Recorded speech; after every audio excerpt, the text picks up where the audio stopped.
دیکھیں اس کی بنیادی وجہ انڈس واٹر ٹی بی ہے جو 1960 میں معاہدہ ہوا تھا. اس میں راوی، بیاس اور ستلج دریا انڈیا کو فروخت کر دیا. یہ معاہدے کا بنیادی جو جز ہے وہ یہ ہے کہ ہم نے 3 دریا انڈیا کو فروخت کر دیا. کن بنیادوں پہ؟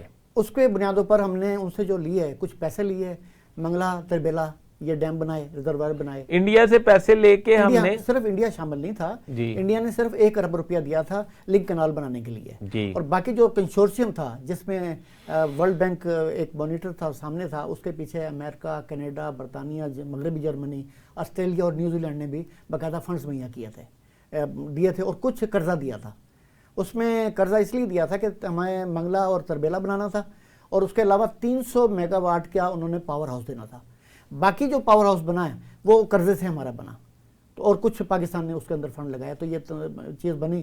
اس میں اصل چیز یہ ہے کہ جب ہم نے یہ 3 دریا، مشرقی دریا راوی، ستلج اور بیاس، یہ جب انڈیا کو ہم نے دے دی ہے، اس کے تمام پانی کو ہم نے اسے انڈیا کے حوالے کر دیا. تو اب ان دریاؤں کی، ان علاقوں کی جو انوائرمنٹل ایشوز کے لیے یا ریورائن ایشوز کے لیے یا ہماری یہ کہہ لیں انڈر گراؤنڈ ریچارجنگ کے لیے جو پانی صدیوں سے بہتا آ رہا تھا وہ ختم ہو گیا. اب ان علاقوں کو جو پانی ملا ہے انڈس واٹر ٹی کے تحت وہ صرف ملا ہے اریگیشن پرپز کے لیے، لیکن باقی تمام چیزوں کے لیے نہیں ملا.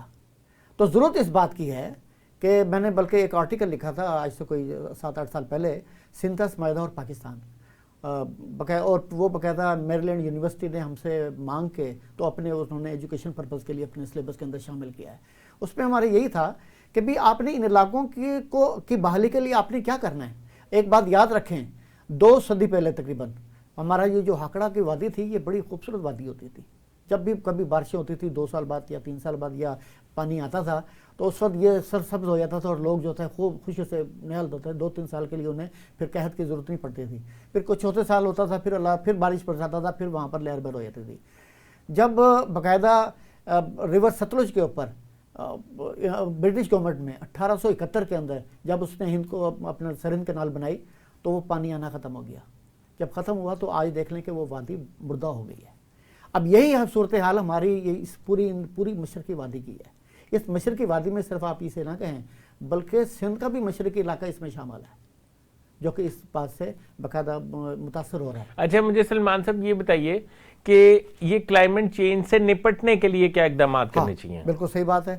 بات یہ ہے کہ ہم نے اپنے پانی کے قطروں کو اس طرح ہم نے لے کے آنا ہے. کس طرح لانا ہے؟ اس کا واحد ذریعہ بھی کالا باغ ہے. کالا باغ وہ پوائنٹ ہے جہاں سے آپ اس پانی کو، اچھا آپ پھر کورٹ میں گئے تھے جی، تو کورٹ میں کیا ڈیسیژن ہوا تھا؟